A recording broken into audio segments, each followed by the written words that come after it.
नमस्ते। तो आज का विषय शायद कंट्रोवर्शियल हो जाएगा और इसीलिए मैं सारी बातें आपके सामने रख दूंगा और आप ही तय कीजिएगा कि क्या सही है, क्या गलत है, कौन सही कौन गलत। कि सचमुच में गांधी जी ने भगत सिंह को बचाने की कोशिश की या नहीं की।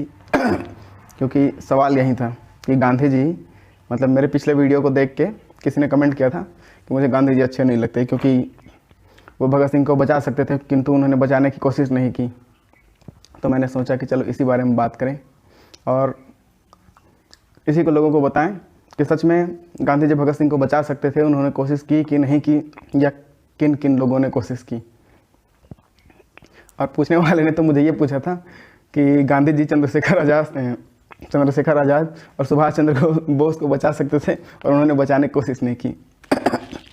तो मैंने उसको समझाया पहले कि गांधी जी भगत सिंह को बचा सकते थे और उन्होंने कोशिश नहीं की, ये आपका सवाल हो सकता है। चंद्रशेखर आज़ाद ने तो खुद को गोली मारी थी और सुभाष चंद्र बोस तो एक प्लेन दुर्घटना में मारे गए थे, उनके साथ दुर्घटना हुई थी। तो इसी बारे में बात करेंगे। और सबसे पहले तो मेरा सवाल यही है कि इल्ज़ाम केवल गांधी जी पर ही क्यों? मतलब देश में इतने बड़े बड़े राजनेता, इतने सारे लोग, क्या केवल गांधी जी अकेले थे जो उनको बचा सकते थे और कोई नहीं था? मेरे हिसाब से तो और भी बहुत से लोग थे जो बड़े बड़े राजनेता थे और कुछ बड़े बड़े वकील भी थे जो सक्षम थे। तो ऐसा नहीं है कि सिर्फ एक पे इल्ज़ाम लगाना सही होगा, है ना। और दूसरी चीज़ कि अगर आप किसी रेस में दौड़ रहे हैं या हिस्सा ले रहे हैं तभी आपके बारे में या उस रेस से रिलेटेड आपके बारे में बात होगी, है ना। कि ये काम करते तो शायद जीत जाते, ये काम करते तो और बढ़िया होता। जो भी आपके बारे में बात तभी होगी जब आप उसमें शामिल रहेंगे। आप उसमें शामिल नहीं रहेंगे तो आपके बारे में थोड़ी बात होगी उस रेस से रिलेटेड।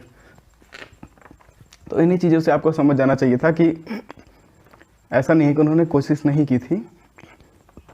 हाँ, बिल्कुल दोनों की सोच बिल्कुल अलग अलग थी। कहते हैं ना कि एक गरम दल के थे और एक नरम दल के थे। गरम दल मतलब एकदम जोश और गोला बारूद, हिंसा से पीछे नहीं हटते थे। मतलब हिंसा का रास्ता को अपनाना पड़े तो अपना सकते थे। और दूसरे जो थे जैसे गांधी जी, वो हिंसा से अलग रहते थे। हिंसा हमारी आज़ादी के लिए सही नहीं है, उनका मानना था।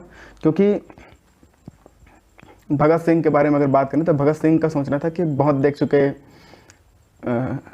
शांतिपूर्ण तरीके से सब करके इन सब तरीक़ों से आज़ादी हमको नहीं मिल पाएगी, उनका ये सोच था। और गांधी जी ये सोचते थे कि हिंसा करके अगर आज़ादी मिल भी जाती है तो भी क्या पता कि आगे चलकर देश किस दिशा में आगे बढ़े। मतलब कि अगर देश के जवान हिंसा के रास्ते पर आगे बढ़ रहे और वो आज़ादी के बाद भी नहीं रुके, अगर उनको आदत लग गई, उनको ये मतलब वो ये सोचने लग गए कि अपनी बात रखने का, अपनी बात मनवाने का या कुछ हासिल करने का यही एक कारगर तरीका है, इसके अलावा और कोई सही मतलब सक्षम या मजबूत तरीका नहीं है, तो फिर क्या होता सोचिए तो। क्योंकि देखिए, भगत सिंह और चंद्रशेखर आज़ाद सही थे, है ना। उनका उद्देश्य सही था, इसलिए वो सही थे। और हर टीम को भगत सिंह और चंद्रशेखर आज़ाद जैसे नेतृत्वकर्ता नहीं मिल पाते हर बार। क्योंकि अभी तो ज़माना ऐसे है कि हो सकता है कि कई लोग देश को छोड़कर टीम को अपने लिए यूज़ करते हों। तो इसलिए गांधी जी को लगता था कि अहिंसा के रास्ते पर चल के जो आज़ादी मिलेगी वही अच्छा रहेगा देश के भविष्य के लिए। दोनों अपनी जगह पर सही थे, क्योंकि अहिंसा के मार्ग पर आज़ादी इतनी आसानी से नहीं मिलता और इतनी जल्दी तो बिल्कुल भी नहीं। तो एक हिसाब से वो भी अपनी जगह पे ठीक थे, जल्दी मिले कोशिश कर रहे थे। और गांधी जी भी अपनी जगह पे ठीक थे, वो बहुत आगे का सोच रहे थे। और गांधी जी ने मतलब उनके तरीक़ों को सपोर्ट नहीं किया, ऐसा नहीं कि उनको सपोर्ट नहीं किया, बस उनके तरीके, उससे उनको एतराज़ था। क्योंकि वो अहिंसावादी थे, हिंसा के विरोध में रहते थे, इसलिए। और वो भी मतलब एक आपको घटना सुनाता हूँ कि आपने पढ़ा भी होगा कि चौरा चौरी का असहयोग आंदोलन हो रहा था, जिसमें भारतीय क्रांतिकारियों द्वारा 22 अंग्रेज़ों को जिंदा जला दिया गया था। जिसके कारण मतलब दंगे जैसा माहौल हो गया था और कानूनी कार्यवाही अलग, इन सब के कारण गांधी जी को आंदोलन वापस लेना पड़ गया था। उसके बाद पहले क्रांतिकारियों पे कार्यवाही हुई, फिर गांधी जी के ऊपर भी कार्यवाही हुई। तो दंगा या खून खराबा इन सब से केवल कानूनी तौर पे जुर्म दर्ज होता है, अपराधी साबित होते हैं। अगर बिना किसी दंगा विरोध के, अगर मतलब दंगा या हिंसा के अगर विरोध किया जाए तो कानूनी तौर पे आप दोषी साबित नहीं होते और आप उनका विरोध भी कर सकते हैं।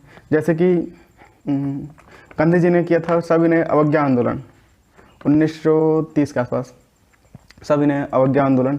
उसमें क्या था कि वो अंग्रेज जो भी बोलते उसको प्रेम पूर्वक मना कर देते। मतलब उनका जो ऑर्डर रहता था, अवज्ञा मतलब कि आज्ञा की अवहेलना, प्रेम पूर्वक सविनय बोले, सविनय अवज्ञा।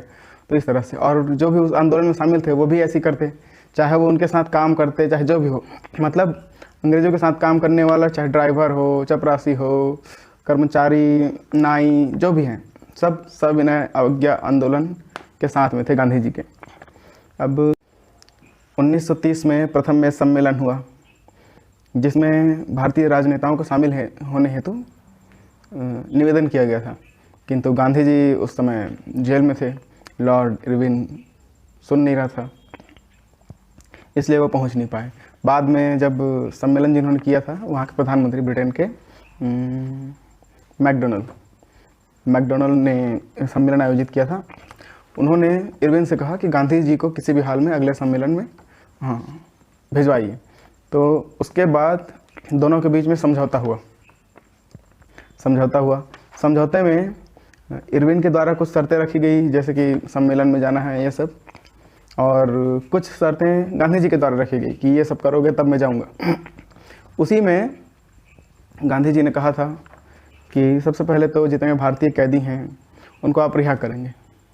इरविन पूरी तरह से नहीं माना। उसने कहा कि जो हिंसा के आरोपी हैं या सरकार विरोधी या राजनीतिक अपराधी हैं उनको छोड़कर बाकी सारे कैदी को रिहा कर देंगे।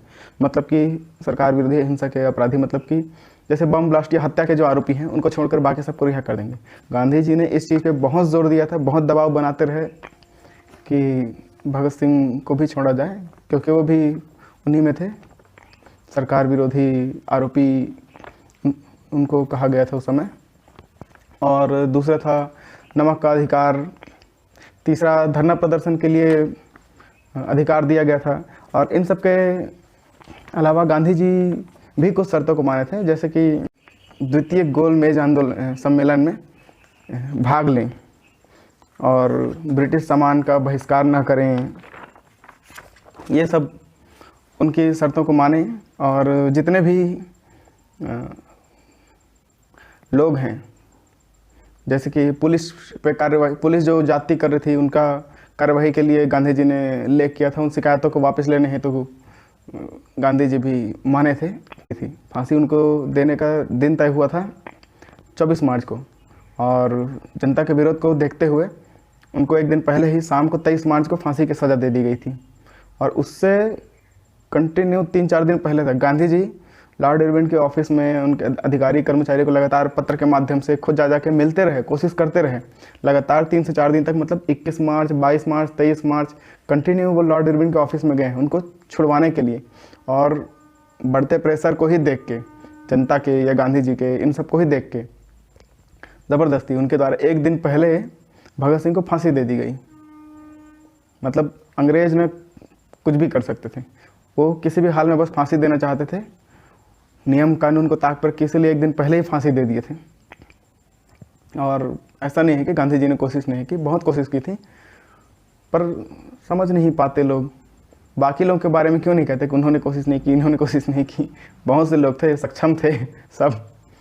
तो ऐसे आरोप लगाना अच्छा नहीं लगता। बस इतना ही। धन्यवाद। जय हिंद, जय भारत।